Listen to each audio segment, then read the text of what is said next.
안녕하세요. 생능심입니다.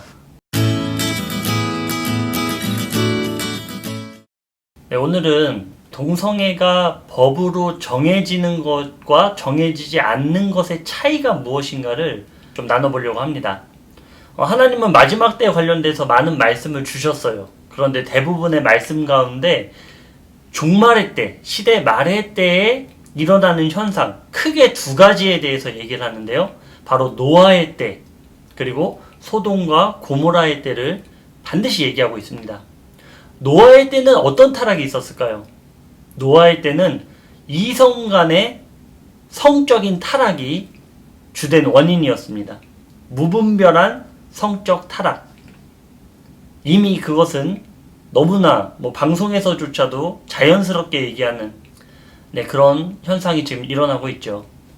다음에 두 번째는 뭐냐면 시대 말에 일어나는 현상 중에 이것이 정말 예수님 오실 때가 됐구나라고 우리가 생각해 볼 수 있는 거는 동성애인데요.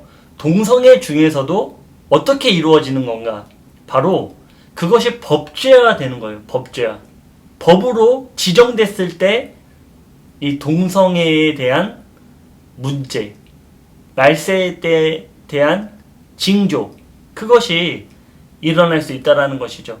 노아의 때는 무분별한 이성의 타락이었다면 바로 소돔과 고모라는 동성의 타락이었습니다. 동성의 기원은 꽤 오래됐어요. 당시 소돔과 고모라뿐 아니라 타 지역에서도 이런 죄악이 있었습니다. 그런데 유독 소돔과 고모라가 망할 수밖에 없었던 중요한 이유가 무엇이었을까요? 창세기 19장 4절에서 5절을 보면 그들이 눕기에 그 성 사람 곧 소돔 사람들이 노소를 막론하고 원근에서 다 모여 그들을 집을 에워싸고 룻을 부르고 그에게 이르되 오늘 밤에 내게 온 사람들이 어디 있느냐 이끌어내라 우리가 그들을 상관하리라. 그러니까 소돔과 고모라 때 일어났던 일들은 뭐냐면 노소를 막론하고 어른하고 애들 할 것 없이 이게 기준이 없는 거죠. 법의 기준이 없는 거예요. 이 사람들이 몰려와가지고 강간을 하는데 그것도 동성애적으로. 근데 그것이 그 누구가 잘못됐다 얘기하는 사람이 없는 거예요. 어른들, 애들. 어른을 뜻하는 것은 어떤 기준을 세워주는, 도덕적인 기준을 세워주는 것을 나타내는데 전혀 그런 기준이 없다라는 거죠. 이것이 바로 동성애가 합법화가 되어 있다라는 거죠. 그렇기 때문에 지금 우리 이 시대 말에 동성애를 법으로 지정해주는 것, 법으로 보호해주는 것, 이게 바로 소돔과 고모라 때 현상과 똑같다라고 할 수 있죠. 물론 이런 일들은 있어야 됩니다. 성경의 많은 구절들, 거기서 얘기하는 게 시대 말에는 동성애가 합법화되는 것에 대해서 얘기해주고 있어요. 예수님이 오시려면 동성애가 합법화는 돼야 돼요. 근데 우리가 차별금지법에 대해서 반대를 하는 이유가 무엇입니까?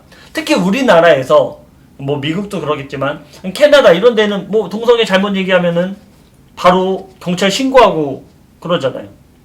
근데 어떻게 이게 차별금지법 해도 강단에서 얘기할 수 있다, 교회에서 얘기할 수 있다, 말도 안 되는 거죠. 바로 신고하면 잡혀갈 수 있는 그런 법이거든요. 이 차별금지법을 늦추어야 되는 것. 그 이유는 뭐냐면 바로 복음을 전하기 위해서. 그러니까 지금 우리가 이런 것에 현상에 대해서 함몰돼서 이게 맞다 저게 맞다 막 싸우고 투쟁할 때가 아니라 이럴 때일수록 물론 반대를 하면서 이럴 때일수록 우리가 정신 차리고 해야 될 게 뭐예요? 복음을 전해야죠. 아니 복음을 전하지 않고 차별금지법에 대해서 그것만 주구장창 반대하면 무슨 소용이 있습니까? 이 사건에 함몰돼서 우리가 진짜 해야 될 것들, 예수 그리스도의 사랑을 기본으로 해서 우리가 해야 될 것들이 뭐예요? 예수 그리스도를 믿어라.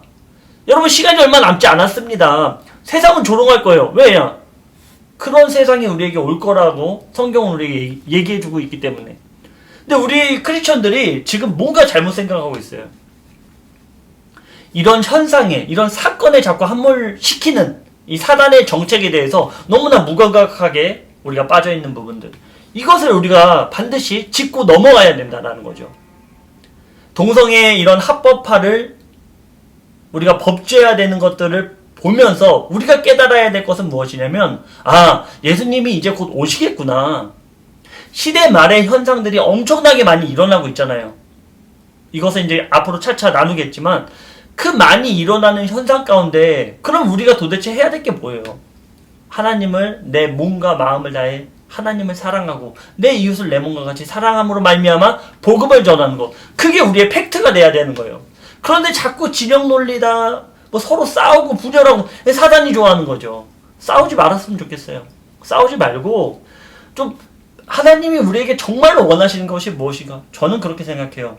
우리 리플라이도 그렇고 제 생등심, 제가 얘기하는 것이 이럴 때일수록 복음을 전하라는 것이죠. 내 주변 사람에게, 안 믿는 가족에게, 내 친구에게, 어쨌든 복음을 전하는 것.